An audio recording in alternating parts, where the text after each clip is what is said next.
તમને નથી લાગતું ચૈતર વસાવાનો વ્યાપ વધી ગયો, મોટા નેતા બની ગયા વિસ્તાર? હું એવું નથી માનતો કે મોટા નેતા બન્યા, પ્રજાની દ્રષ્ટિએ કે બાકીના લોકોની દ્રષ્ટિએ મોટા નેતા પણ નથી. કારણ કે સાવ એટલું બધું જૂઠાણું ચલાવે છે, એટલું બધું જૂઠાણું ચલાવે. અમારી નાની મોટી જે ભૂલો હોય કે અમારી નાની મોટી કમજોરીનો એને દુરુપયોગ કર્યો, એને વધુ પડતું સત્તા મેળવવા માટે, અમને બદનામ કરવા માટે, એના માટે એને એટલે બેફામ ચાલ્યો છે. હા, એ હોશિયાર છે, કાબેલ છે, બધી રીતે મજબૂત છે અને કેટલાક ટ્રાઇબલ સંગઠનો સાથે એને કામ કર્યું છે અને છોટુભાઈની સાથે વધારે એનું ઘડતર થયું છે.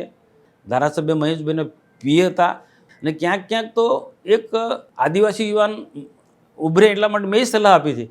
પણ આ પછી એને જો દોડ એવી લગાડી પોતે બધું કબજે કરવા માટે, એ થોડું વધુ પડતું અને બીજાને ડેમેજ કરીને પોતે કેમ કરીને હાઇલાઇટ થયું છું, એ શોર્ટકટ એને જે અપનાવ્યો એનાથી મને ગમ્યું નથી. ખોટા મુદ્દા જીતે લાવ્યા અને એને અમારા લોકો કાઉન્ટર ના કરી શક્યા.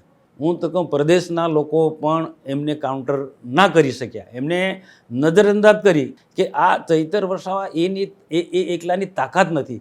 એના પાછળ પડદા પાછળ ઘણા બધા લોકો કામ કરે છે. એના માટે બધા લોકોએ જિલ્લાએ અને પ્રદેશે બધાએ ચિંતા કરવી જોઈએ. પણ મારી વાતને કોઈ સમજી નહીં. હજુ પણ કહું છું, આજે ચૈતર વસાવા જેવા પરિબળો છે એને નાથવા પડે